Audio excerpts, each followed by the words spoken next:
Hello everybody, it's me Adedoyin again. Thank you for subscribing to my channel. Thank you for watching. I do not take it for granted. I appreciate all your views. Um, we've been at home for 3 weeks now. Coronavirus is real people. Please stay safe and adhere to all the precautions. Yes, as you can see today, I have a special guest with me, in the person of my husband, my very own Aremo Temi Ramala. Thank you, darling, for gracing my chair. Thank you. Today we'll be dwelling on the topic communications in marriage. Communication is very important. It's a very important tool in marriage. So my husband will be dwelling on that. I'll be coming in once in a while. So over to you. Just let us know what's your view on communication. How do you think it's important in marriage? For me, communication is very key. Good evening, viewers. My name is Toko Dama. I'm the guest on the show, and I will very quickly just speak about my perspective on communication and marriage.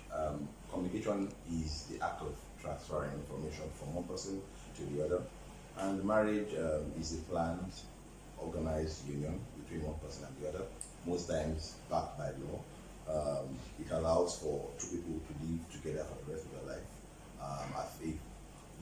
as one, right? Biblically, it is agreed that people should come together and procreate. It shall multiply, it shall procreate. That's how the Bible puts it. For us, we've been married for 7 years, and we won't be sharing from our experiences. We'll be sharing from a wider view, our parents and that grows up people around us. My parents, for instance, have been married for 47 years, and we've spoken to them over time. My wife's parents been married for over 40 years, and we've spoken with them over time, and we've learned a lot. So today we'll be sharing the importance of communication in marriage. Like I said earlier, communication involves two people, right, transferring information. Now, you can define your marriage to be very basic, right? It's a contractual type where I'm the husband, you're the wife. What comes to join us together is our children, the house, or vacation, and communication is just basic at that level. So you just stick to how much are we going to pay for rent today, how much are we going to pay for rent next year, how much do we need for the trust fund for the children, how much do we need for things like children's clothing, children's books, and things like that. And that's very basic, and it's required. So you will from time to time speak about that. However, there are certain type of communications that are deeper than that, right? Where you kind of understand and know the other person, right? So you know that the husband is an extrovert and the wife is an introvert, and because they know themselves, they know what to speak about. But one thing that is very common and very critical in communication is that there must be common knowledge, right? So if you do not have a common knowledge base, communication then becomes very difficult, right? So how do you have common knowledge as spouses, as married couples? Now, you would notice couples who from time to time work in the same industry always have things to speak about that industry. So pastors and pastor misses will speak about church, and one other pastor there, and another pastor there. People that work in the banking industry together will speak about the banking industry and what's happening in one bank and what's happening and which bank are they acquiring and which bank is going PLC. Couples that are in HR will speak about talent management, will speak about their views on performance management, and from time to time they have things to speak about. But some people don't have that common ground, right? Some people don't like politics. So you see sometimes that the husband likes football, likes politics, the wife likes novels, and she likes travel. So they don't have there's no commonality in what they want to speak about. The question now becomes, how do you want to match that? I think the first thing that comes to mind for me is the ability for initial communication during dating and the first years of marriage, where they can realize that, see, I love football, I support Real Madrid. She can then because marriage is a commitment, right? You committed to marriage, so you're going to do things that you do not even want to do, right? It's a conscious effort to go and learn about Real Madrid. then I know that, well, she likes travel and she wants to, there are particular states and countries she wants to go to. It's the duty of care for me to decide I want to learn about these things. When you learn about those things, then you can now communicate about those things, right? If you know that your husband is a visionary, he wants to speak, or the woman is a visionary, and she likes having good ideas, and then all you need to do is learn the ability to have a listening ear, right? Just listen, and don't get tired of listening. Because what we found out is that some people, after a year or two, they begin to get tired. Oh God, these are these funny dreams, and they say, "What did you say last?" "Oh, sorry, I didn't hear what you said." Then you have fights because people now feel you're not being valued, and then that leads to one issue or the other. So, in summary, for me, I believe communication in marriage is key. Very important for the growth and nourishment of the marriage. That couples talk. It's very important that they have common knowledge, and then very critical also. I would speak to the negative side, but I would like my wife to speak first. Then I will now speak to the negative side, which comes from when you are angry. How do you communicate during anger, right? How do you manage that? Then that will be the phase 2 of my discussion. Over to you. Okay, thank you very much for that insightful introduction. I mean, it was really good. For me, I think you just took it out of my mouth to say when you're angry or when you're hurt in a relationship. Like I said from the beginning, I wanted him to be the one talking. Because I've been talking a lot. And I know that when it comes to communication in our marriage, he's a better communicator than I am. But I also know that, sometimes people get hurt. I mean, you hurt each other and all of that. And because of your personality, it may affect the way, you communicate in marriage, because maybe you're dealing with one hurt or the other. So how do you go look beyond that hurt, look beyond what the other person has done to you, and then ensure that nothing affects the way we communicate? For me, marriage, right, is first a project, right? So no matter with all the fancy words and love, you have to be committed. You have to be committed to your marriage. You have to love the other party.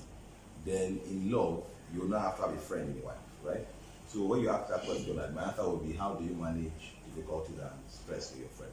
How many times have your friend come against you or fight you, and you still find it in your heart to forgive, and still just a minute or a day after, right? So the ability to know what to say and when to say it is a skill that would help human race, right, survive marriage better.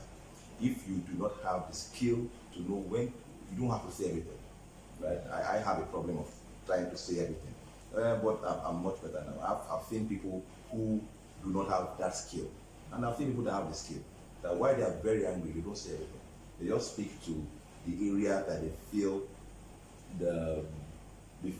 is necessary to speak to the issue, right, and not bring things from the past. So, back to your question, when you have an issue and you are feeling bad with your opposite sex, what you need to do is to, first of all, forgive, right? Then communicate the issue. Let them discuss it. I don't like what is there, and I don't like why, and this is the reason why I don't say it. But in all of this, there must be trust, right, from both parties. Both parties need to trust each other, and trust each other means that they know that when I speak with this person, he's going to try to he's looking out for the best for me, she's looking out for the best for me. Don't bring things from the past back to the present over and over. And number 3, you should also know that the past is past, forward ever. We need to make this thing. We have 7 years together, for instance. We have forever to go. So why can't we make forever a memory, right? So for that's number 1. Number 2 is that you also then need to, after communicating, you also then need to be able to listen, because communication is two-way. There will be feedback, and in that feedback, you will see what you've done wrong. So, for instance, Mr. Hayes says, "I don't like the way you spoke to me in front of my friends." Mrs. B says, "But they're your friend. I was just joking about it." And he says, "No, I don't like it because I make me feel small." Then this learning point should be, okay, noted. When next time, it doesn't make you a slave. It just means that next time you will not do that by his friends. And for him, the learning point for him is that, okay, it's like it's not that difficult, it's not that deep. We can then begin to open up a little. right? And we have different personalities. You know, some people have ability to take heat more than the other, right? For instance, I know couples that they've been able. The wife takes a lot of things that you wonder how does he even manage with this man, right? And the man has been on that for about the past 30 years, and you see him doing things that, and you see them, they think they're happily married. Well, for them it works. For some other families, they don't work of that, and they break up. So different people have different tolerance levels. Different people have different ways of loving, and then people have different levels of commitment. So some people is together forever, no matter what. Some people is, well, why it works, when it doesn't work, we're out. So I think that will determine, right, how best we deal with issues. But for ladies, that mostly I really, well, I'm not being shoppinist or being sexist there, but quite a number of ladies that I have seen tend to hold things deep and bring it in the future, right? So it's for them to be able to totally forgive and free. Some men too are like that. Yours truly sometimes too can be like that. So you want us to be able to take things and release and breathe, because life is not that deep at the end of it. All right. Thank you so much for that major contribution. I mean, it's been a wonderful time with having this communication topic, and we can see that communication is really, really important. But I also want you to speak to the fact that, so what do you need to now watch out for before you get married? Because you have people that are not married yet, and so it's not about being married alone, even in relationships. So what are the things you need to look out for? Because marriage is lifelong, but in relationship, there are a lot of things you can still correct. So what are the things as being single or being in relationship that you know that this is important, pointers for you to look out for? Yeah, so pointers for me, if I speak to a young man or a woman, pointers for me is to first of all know, first rule is that you can't change anybody. So what you cannot change when you're single, you can't change when you're married. That's for rule number one. Number two is what you cannot take, right? When you're single, don't take it. When you don't think you can, don't try to take it when you get married, right? So when you see somebody that is rude to you, that does not apologize to you, that does not come back when you're single, you should try to move away.